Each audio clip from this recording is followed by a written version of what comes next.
Thanks so much for joining us for our next episode of Collaboratively Speaking.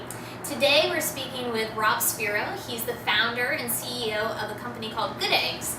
They are on a mission to grow, sustain, and improve access to local food systems worldwide. Let's check out what Rob has to say. So Rob, thanks so much for joining us. Thanks for having me. This episode of Collaboratively Speaking.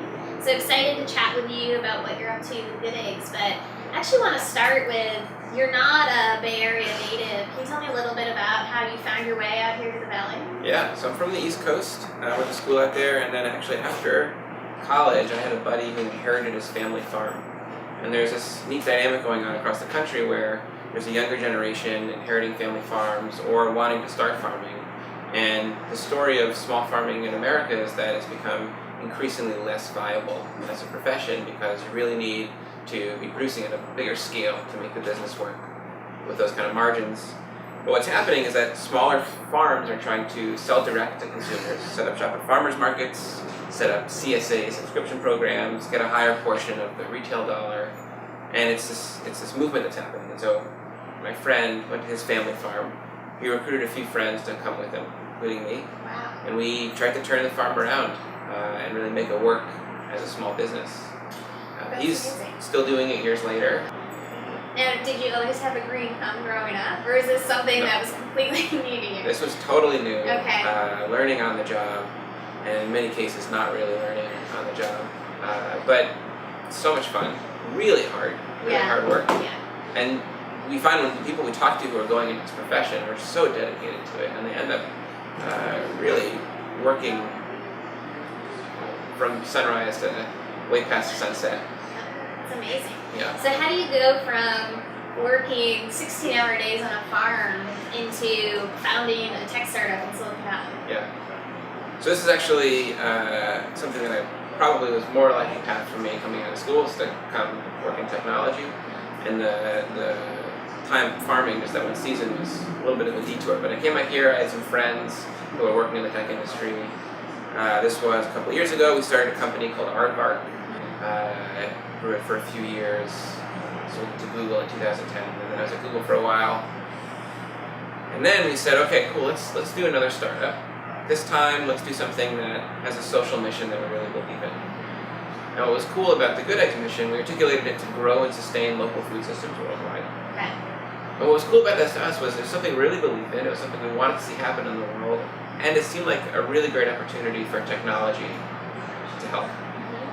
Cool. So, like TaskRabbit, Good Eggs is this two-way marketplace model. Can you tell us a little bit about how it all works? Yeah. So today, Good Eggs is a hub for farmers and food makers on one side, and then eaters on the other side, anybody buying food. For farmers and food makers, it's a way to power their direct sales. And actually what's cool, what you see happening in the food industry is that you've got these entrepreneurs in a variety of kinds of businesses. I mean, food is not one industry. It's bakeries and butchers and farms and ranches and people doing jams and pickles. And they're trying to sell direct to customers instead of going through the main wholesale channels. And they're inventing new ways of doing that. Basically, the way it works is we model it after a farmer's market as opposed to a supermarket. Okay. So at first, you're not shopping for food items, you're meeting food producers. Okay. And then once you click on one of those food producers, a farmer, a rancher, a baker, you then see the products that they have that they're selling. And a lot of them are doing single order for pickup or delivery. A lot of them are doing more subscription style offerings or standing orders. And so that's basically the experience. So does it matter how close these farmers, ranchers are to you? Is it location specific or is it beyond that? Yeah, there's a cool concept in, I don't know exactly what field you consider this, but it's a concept of watersheds. Okay. And in a given region in the earth, the water comes from kind of this defined area, and there are these natural boundaries that get drawn. And so there's an analogous concept for food, and people talk about food sheds. Okay. And so in the San Francisco Bay Area, there's this kind of natural food shed where the food to feed this population comes from a defined boundary. And it's really hard to say that it's 100 miles or 50 miles or 150 miles because it's really different depending on the region, but there are these kind of natural boundaries. Interesting. Yeah. Very cool. So tell us a little bit more about this concept of community-supported agriculture. Yeah. How is that important to your mission? How does Good Eggs fit into that? So, a few years ago, I think it was actually invented in Japan. Farms started doing what's called community-supported agriculture. And the idea is that in a given season, this farm is going to produce this amount of food, this many tomatoes, and this many cucumbers, and this many pears, whatever it is. And what is going to happen, it's an incredibly risky venture in a given season because weather affects yield, and maybe you get a pest and it destroys a crop. So in order to share the risk, people in a community would buy a share of the farm for a season. So let's say you put down $500 and you get 1,000 people to put down $500. It's $500,000, and that's going to fund the season of the farm. And then every week, the farm harvests whatever it harvests in terms of fruit and veggies or meat or anything else. And each of the 1,000 members gets a 1,000th share of whatever was harvested. Cool. So you see this CSA concept popping up everywhere in the Bay Area, all over the country, right? Yeah. It's sort of like the zip card for food or for farming. Has anyone ever made that analogy, or how do you think about it in the context of these other concepts and parallels that are being drawn today? I think is common to all these ideas, and it's also common to something like Zipcar, is that it's a massive decentralization of a system. Right. And you're kind of breaking a bigger system into smaller component parts and letting those component parts be used more efficiently and more directly. And the thing that facilitates all of that is stronger relationships, stronger senses of community, and stronger senses of locality. And so that's very common to all these kind of collaborative models. Yeah. Yeah, definitely. I mean, I know with TaskRabbit, one of our big mission statements is to empower people to do what they love. And with any marketplace business, I feel like you have to be adding enough value to both sides to really want to keep people there. And so from your perspective with Good Eggs, how is the marketplace really supporting both sides to allow people to live better, smarter? Yeah, absolutely. Good question. So for the farmers and food makers, this is really their livelihood, this is their business. And in order to make their business work, they need to be able to sell direct to customers, maintain those relationships. And in a lot of cases, the business side of running that, the administration, the marketing, the sales, is just too much. Right. And you can't really focus on making the food if you're focusing on setting up an entirely new business model, because these things don't exist. There's no template for it, and there's no software for it. And so what we're doing with the marketplace is really making it turnkey to run those kinds of businesses. And you already find a lot of food businesses in the Bay Area now are running their business on Good Eggs, and it allows them to focus on really making the food. That's so interesting. So, I mean, in an industry like farming, how hard has it been to educate, get people to adopt this kind of new approach, this new way of thinking in their business? Yeah.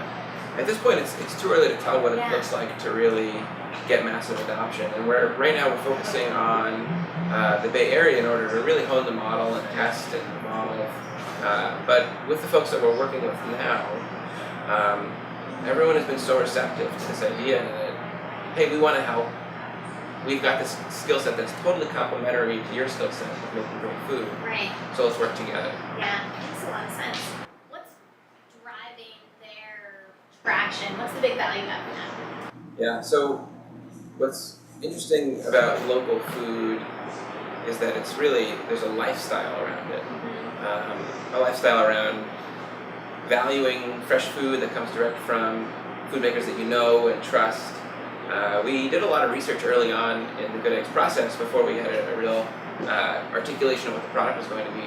Trying to understand why do people adopt this lifestyle and what's it like when they do.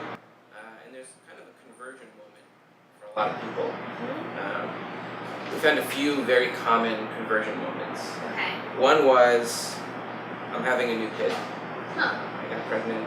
All of a sudden, I've been putting crap into my body for my whole life, but now I want to pay more attention and put something into my body that's going to really sustain me and keep me healthy. Yeah. And you start doing research and you realize that actually the food coming out of the local food system is significantly healthier than the food coming out of the national industrial system. Makes sense. The second one is people read Michael Pollan's Omnivore's Dilemma or saw Food Inc. Yeah. But more often than not, it's actually this single book, Omnivore's Dilemma. And it's cool to see how that one book really changed the landscape of people's eating habits. Yeah. And then the other really common conversion moment that we hear is someone tried a farm fresh tomato or farm fresh egg for the first time, and the kind of sensory experience was overwhelming. And they said, wow, this tastes so much better than the thing I'm used to. And once you start adopting that kind of lifestyle, people rarely go back. Yeah. You find that you're eating food that tastes better, that makes you feel better, that's more satisfying to be a part of that ecosystem of food. Yep. And so what does the demographic or customer segment or size of the actual food suppliers look like? Are they all huge farms? Are there smaller type mom and pop? Or is it a wide variety of both? The range of businesses that are able to run on Good Eggs are someone with a weekend hobby that they want to start making a little money from. And so here's a really turnkey way to turn your soup making into something that's actually a business, because you can now get pre-orders and have people pick up at your house on weekends, and all the logistics are settled. Right. Of course, the legality of that varies state by state. Yeah. So all the way from that kind of weekend hobby to a multi-million-dollar business that has diversified sales channels and is in 20 farmers markets. And also a big part of their business is standing orders, or is CSA, or is kind of something that is best facilitated online. Interesting. So what's next for you guys as you think about what are the big key milestones that you want to hit in the next 12 months? What does that look like? Yeah, so now we did our initial pilot launch just a few weeks ago. And so that was in a few neighborhoods in the Bay Area with around 40 farmers and food makers.